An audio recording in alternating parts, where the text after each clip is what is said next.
Hello friends, ಈ video ಬಂದುಬಿಟ್ಟು ನಾನು ಅಪ್ಪನ ಜೊತೆ ಫುಡ್ ಫೆಸ್ಟಿವಲಿಗೆ ಹೋಗಿದ್ದೆ.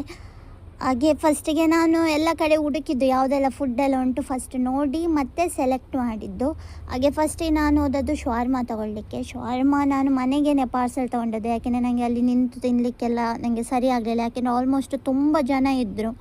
ನೋಡ್ತಾ ಇರುವಾಗ ಇಲ್ಲಿ ಮಂಗಳೂರಿನ ಐಟಮ್ಸ್ ಎಲ್ಲ ಇತ್ತು, ಪುಂಡಿ, ನೀರು ದೋಸೆ, ಕೋರಿದ ಗಸಿ, ಕೋರಿ ರೊಟ್ಟಿ ಅಂಥದ್ದೆಲ್ಲ ಇತ್ತು. ಅದೆಲ್ಲ ನಾರ್ಮಲ್ ಆಗಿ ಮನೆಯಲ್ಲೇ ತಿನ್ನೋದಲ್ವ, ಸೊ ಅದನ್ನು ನಾನೆಲ್ಲ ಏನು ತಿನ್ಲಿಕ್ಕೆ ಹೋಗಲಿಲ್ಲ. ಮೋಮೋಸ್ ನಾನು ಮನೆಗೆ ಪ್ಯಾಕ್ ಮಾಡಿಕೊಂಡೆ. ನಾನು 80 ರುಪೀಸ್ ಇದು ವೆಜ್ ಮೋಮೋಸ್ ಅಂತ ಹೇಳಿದ್ರು, ಮತ್ತು ಮಿಕ್ಸ್ಡ್ ವೆಜ್ಗೆ 90 ರುಪೀಸ್ ಅಂತ ಹೇಳಿದ್ರು. So I by 90 rupees mixed veg. Only 5 pieces ಬಂದದ್ದು. ಅದರಲ್ಲಿ ಮನೆ ಬಂದು ಆ ಫಿಲ್ಲಿಂಗ್ ಓಪನ್ ಮಾಡ್ತೇನೆ, ಯಾವುದು ಎಂತೆಲ್ಲ ಫಿಲ್ಲಿಂಗ್ಸ್ ಇರ್ಬೋದು ಅಂತ ನೋಡಿದ್ರೆ ಪೊಟ್ಯಾಟೊ, ಬಾಯ್ಲ್ಡ್ ಪೊಟ್ಯಾಟೊ ಫಿಲ್ಲಿಂಗ್ ಅದರಲ್ಲಿ ಮಾಡಿರೋ ಒಂದು ವರ್ಸ್ಟ್ ಫೀಲಿಂಗ್. ಮತ್ತು ಅಪ್ಪನ ಜೊತೆ ಕಬಾಬ್ ತಿಂದೆ. ಕಬಾಬ್ ತಿಂದು ಮನೆಗೆ ಪಾರ್ಸೆಲ್ ತೊಗೊಂಡು ಲಾಸ್ಟಿಗೆ ಕ್ರಿಕೆಟ್ ಮ್ಯಾಚ್ ನೋಡ್ತಾ ಇದ್ದೆ. ಒಂದು 5-10 ಮಿನಿಟ್ಸ್ ಕ್ರಿಕೆಟ್ ಮ್ಯಾಚ್ ನೋಡಿ ಮತ್ತೆ ಅಲ್ಲಿಂದ ನಾನು ಮನೆಗೆ ಹೊರಟೆ. Thank you.